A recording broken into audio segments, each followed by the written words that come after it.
Next question is regarding because we are talking about neurological events, and I would like to know if we are asking the wrong questions. If we ask, if we try to compare the question of consciousness as discussed in Trika, Vedanta, or the systems of philosophy, in regard to the taking a philosopher like Dennett as Purvapaksha, who thinks consciousness is a neurological phenomenon, and then we try to understand and answer these questions from the perspective of Vedanta. Like, are we asking the wrong questions in that question, or is it something relevant, or can they be actually done? Like, this is a question that I would.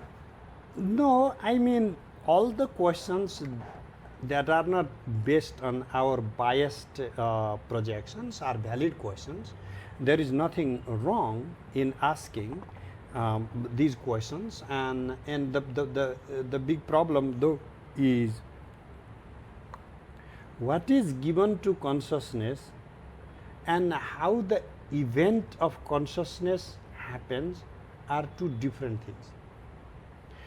What is given to consciousness, I'm talking about it, meaning what do I know when I am conscious, or how is it that I am conscious, what is the mechanism behind me being conscious, that I am alive, I still am pumping oxygen in my head, there are a couple billion neurons triggering, and all the synapses are coordinating in the event of consciousness.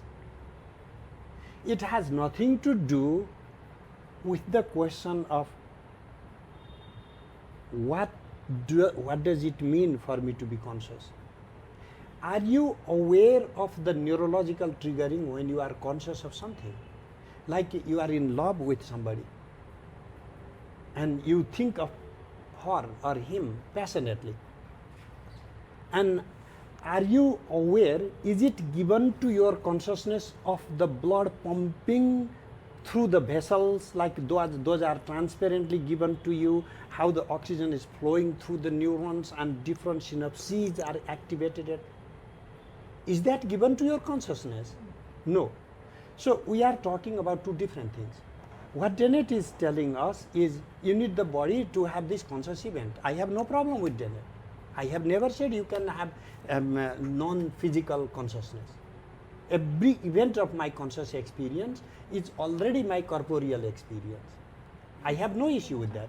But what he is not understanding, or what those physicalists are not trying to engage, is my conscious event. When I am conscious of something, when I am imagining somebody, when I am remembering somebody, when I am experiencing something hot as hot, cold as cold, I don't care what is the neurological process for that, because that is not the content of my experience. That is not given to my conscious experience. So therefore, yes, we are not really asking the same questions, and we are mixing up different questions because they look like that. Because just because there is a word consciousness thrown into the ring, and we think that they are the same questions. So it is like, who is the father of this person, and therefore what does she like? What does it matter? Her what does she like is her personal likings, personal mental state.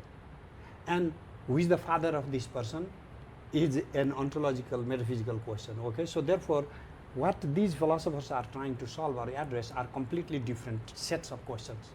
And it's for us that we are causing the confusion. And even for those very philosophers who claim that they have answered the set of questions by answering another set of questions, or who claim to reject another type of questions based on the type of questions they are answering, like pure physicalists, when they deny, when they reject our type of questions simply based on the genesis of the event of consciousness, then we are not being honest about what type of questions we are entertaining even.